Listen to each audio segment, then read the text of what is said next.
This video review was requested by SMU Toys. Click the link in the description below and subscribe to his YouTube channel. Let him know Overlord sent you. Now on to the review. Take my path, never lost, in ruthless pain, always rain. Silent sound, stalking ground, cemetery run, I'm routing on. Hey guys, Overlord here, back again with another review. Today we'll be taking a look at the Super7 Conan the Barbarian Ultimate War Paint Conan. Now before we get into it here, let us first take a look-see at both the front and the back of the packaging. So without further ado, let's get into it. Now before we get into the meat and taters of this review, Conan does come with a plethora of accessories. First up, Conan comes with 3 sets of interchangeable hands, the first of which is this pair of open or relaxed hands. The second of which is this pair of fist hands.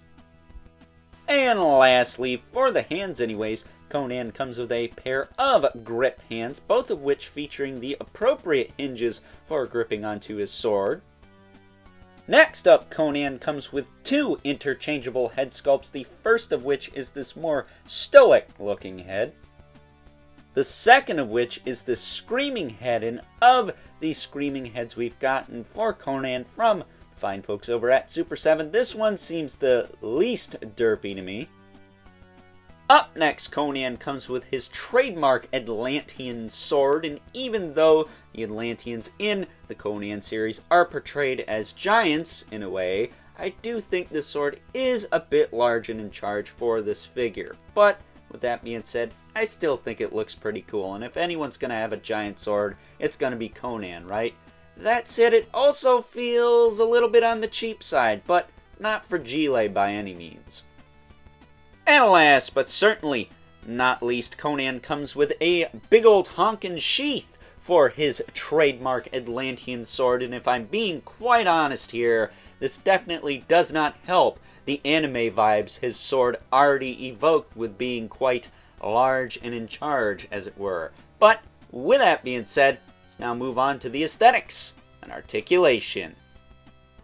Taking a closer look at Conan here, and if you're familiar with the iconic pose Conan, you pretty much know what you're getting here, with the exception of the diaper piece, the head sculpt, and I think the lower arms are different too. He is pretty much the same figure.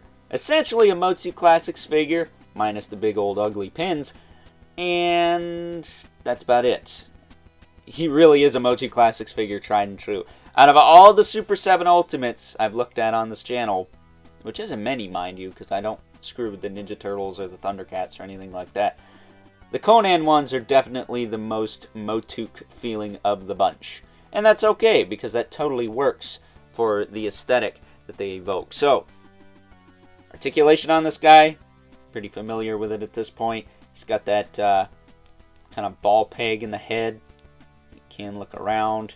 The little amulet here kind of gets on my nerves because it does kind of sit up sometimes and it does not want to sit down, and it drives me bonkers, but it is what it is, I suppose. Shoulders go out to the side, back down, they move forward and back. He's got a bicep swivel. He's got a hinge in the elbow, which also rotates a little bit, but not a lot. And he does have a swivel and a hinge in the wrist, all of which have the appropriate hinges. And for those of you saying I need to stop talking about certain things in reviews because they'll never change, oh, they changed that, so I'm going to count that as a win and a point for me. So, on you, sir. He's got an ab crunch that moves that far forward and that far back. He's got a waist swivel. And then he has T-jointed hips that kick out to the side, back down, they move forward and back. He's got a thigh cut, which is a lot less gummy on this figure. Thank you, Super7. Thank you very much. He's got a single joint at the knee.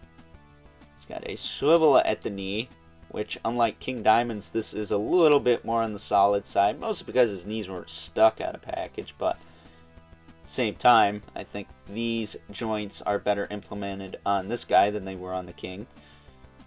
Then he does have an ankle rocker and a hinge, a little bit loose on that hinge, would like that to be a little tighter maybe. He does have peg holes at the bottom of the feet. I will say, he does have this little kind of rope thing on the back. Feels like it's made out of a soft rubbery plastic, so be careful with that. You don't want to tear it off. And then he does have that peg hole for that big old honkin' Sephiroth sword sheath that goes on his hip there. So, really cool figure. I would say of the Arnold Conans we've gotten, this one probably has the best likeness, at least for Super 7 anyways.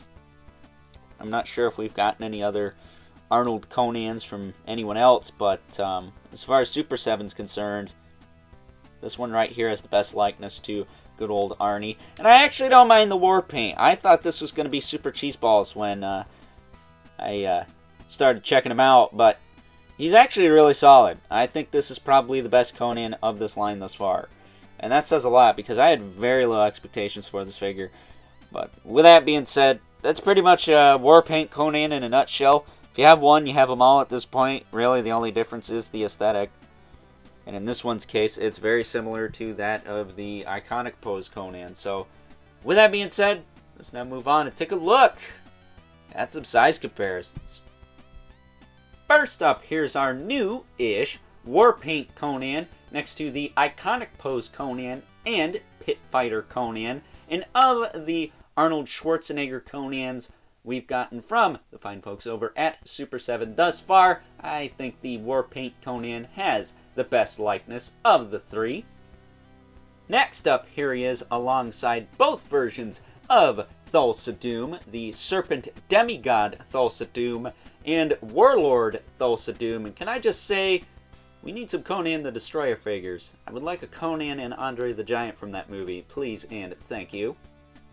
And last but certainly not least, we have our two regulars, the Mythic Legion's Brother Mandibulus, the 11th Spawn, who as usual towers over everyone. So with that being said, time to wrap things up. Some final thoughts.